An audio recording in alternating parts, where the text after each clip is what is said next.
किशोरी लाल जी के बेटे राघव की शादी की बात जगह जगह चल रही थी, लेकिन किशोरी लाल जी को कोई लड़की पसंद ही नहीं आती थी। और उसकी एक ही वजह थी, किशोरी लाल जी का लालची होना। उनको लड़के वालों से मोटा दहेज चाहिए था और इसी चक्कर में एक दिन वो एक बहुत पैसे वाले के घर अपने बेटे का रिश्ता लेकर पहुंचे।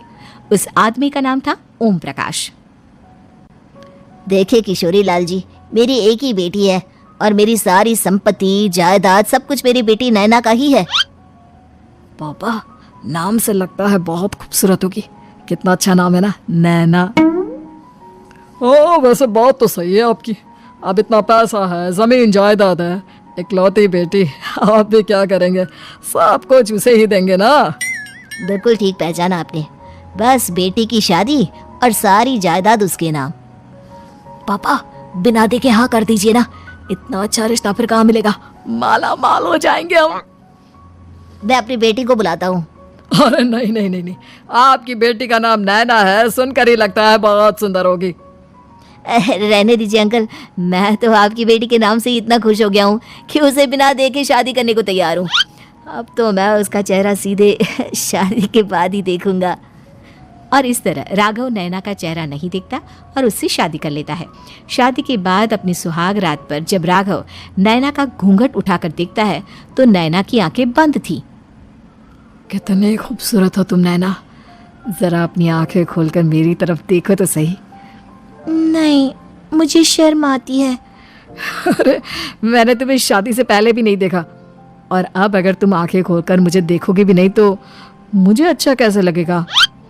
इससे पहले कि नैना अपनी आंखें खोलकर राघव की तरफ देखती, अचानक से लाइट चली गई और राघव नैना को पूरी तरह से देख भी नहीं पाया। अगली सुबह नैना राघव के लिए नाश्ता बनाकर लेकर आई। अरे ये क्या, आधा पराठा सेका हुआ है और आधा बिल्कुल कच्चा। ये तुमने क्या किया नैना? बहू, तुमने क्या आधा पराठा तवे से नीचे लटका कर रखा था जो आधा सेका है और आधा कच्चा? मुझे जितना दिखेगा उतना ही तो सीखूंगी ना पापा जी। जहाँ जहाँ मुझे नजर आ रहा था वहाँ मैंने सीख लिया, जहाँ जहाँ नहीं दिखा वहाँ कच्चा रह गया होगा। इसका क्या मतलब है? ये कैसा मजाक कर रही है तुम? अरे बहू, तुमने इतना लंबा घूंघट क्यों लगाया हुआ है? देखो, हमारे घर में बहुओं को बेटी की तरह रखा जाता है और फिर तुम तो इतना सारा माल लेकर आई हो। देखो, ये घूंघट डालकर रखने की कोई जरूरत नहीं है। हाँ नैना, पापा जी ठीक कह रहे हैं, तुम तो आराम से रहो, अपना ही घर समझो। नैना अचानक से अपना घूंघट उठा लेती है। अरे ये क्या पापा, नैना की तो एक आंख फूटी हुई है। नाम से नैना, लेकिन ये तो कानी बहू निकली। मेरे साथ धोखा हुआ है, धोखा। बिना दिखाए अपनी कानी लड़की मेरे संग ब्याह दी। मुझे कानी भी नहीं चाहिए। मुझे अभी ओम प्रकाश जी से बात करनी पड़ेगी। आखिर उन्होंने मेरे साथ ऐसा किया क्यों? अरे, आप लोगों ने ही तो पापा से कहा था कि आप लोग शादी से पहले मुझे देखना नहीं चाहते। अब मेरे पापा पर क्यों इल्जाम लगा रहे हैं? अरे लेकिन उन्हें बताना तो चाहिए था ना कि तुम कानी हो, एक आंख से तुम्हें दिखाई नहीं देता। किशोरी लाल और राघव नाराज होकर ओम प्रकाश को अपने घर बुलाते हैं। पापा जी, ये आपने क्या किया? शादी से पहले बताया क्यों नहीं कि नैना की आंखों में परेशानी है? अरे, आप ही ने तो लड़की देखने से मना कर दिया था। और लेकिन आप बता तो सकते थे। आपको तो हमारी बेटी की प्रॉपर्टी चाहिए थी, वो भी पूरी की पूरी।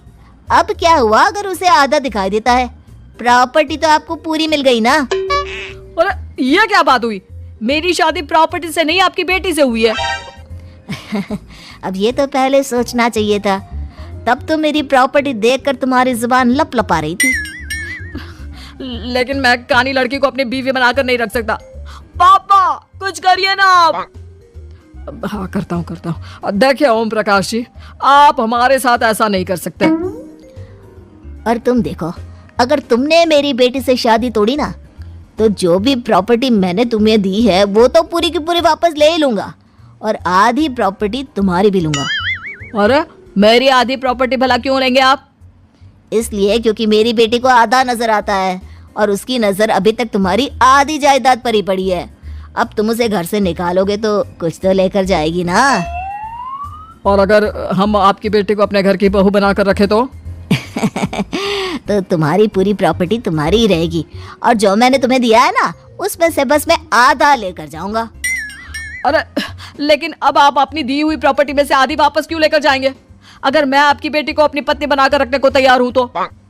इसलिए ताकि भविष्य में अगर तुम मेरी बेटी को धोखा दो तो उसके पास कुछ तो रहे जो पति का हो। वैसे मेरे पास तो बहुत कुछ है, लेकिन अपने पति की कोई निशानी तो उसके पास होनी चाहिए ना। अब अगर तुमने मेरी बेटी को कानी कहा तो तुम्हें प्रॉपर्टी भी कानी ही मिलेगी, पूरी नहीं। जमाए राजा। किशोरी लाल और राघव समझ चुके थे कि वो बुरी तरह फंस चुके हैं और अब उनके पास वहां से निकलने का कोई चारा नहीं है। अब समझ में आया ना, लालच बुरी बला होती है। एक तो तुम्हें प्रॉपर्टी मिली, ऊपर से बीवी मिली, उसमें तुम्हें नखरे भी दिखाने हैं। आए बड़े, चुपचाप बैठो दोनों। कुछ दिनों के बाद नैना राघव की कार लेकर बाजार घूमने निकलती है और जब कार लेकर वापस आती है, अरे ये क्या, एक तरफ से मेरी गाड़ी पूरी खराब हो चुकी है। लगता है तुमने मेरी गाड़ी को किसी दूसरी गाड़ी के साथ एक्सीडेंट किया है। अरे अरे कितना बड़ा नुकसान कर दिया तुमने बहू। वो क्या है ना पापा जी, मुझे एक आंख से दिखाई नहीं दे रहा था, सामने से गाड़ी आ रही थी। मुझे तो सिर्फ आधा ही दिखाई दिया और वो गाड़ी मेरी कार से रगड़ती हुई निकल गई। अब मैं क्या करूं बताओ? आप इसे ठीक कराने के पैसे कौन देगा? तुम्हारे पापा। तुमने मुझसे इस तरह से बात की? अभी रुको। नैना राघव की शिकायत ओम प्रकाश को कर देती है। देखो राघव, अब जो मेरी आधी प्रॉपर्टी तुम्हारे पास थी ना उसमें से आधी और मैं लेकर जाऊंगा, क्योंकि तुमने मेरी बेटी को डांटा। अरे नहीं पापा जी, गलती हो गई, माफ कर दो। गलती की तो कोई गुंजाइश ही नहीं। अगली बार मेरी बेटी को डांटा तो बची हुई आधी में से आधी और ले जाऊंगा। लालच के चक्कर में हम दोनों ने बहुत बड़ी गलती कर दी बेटा। एक तो तुम्हें कानी बहू मिली और ऊपर से जो माल मिला वो भी काना। इस तरह राघव की हर एक गलती पर ओम प्रकाश उसकी प्रॉपर्टी का आधा आधा हिस्सा लेकर अपना सारा माल वापस ले गया और राघव को कानी बीवी से काम चलाना पड़ा। भाई लालच वाकई में बुरी बला है।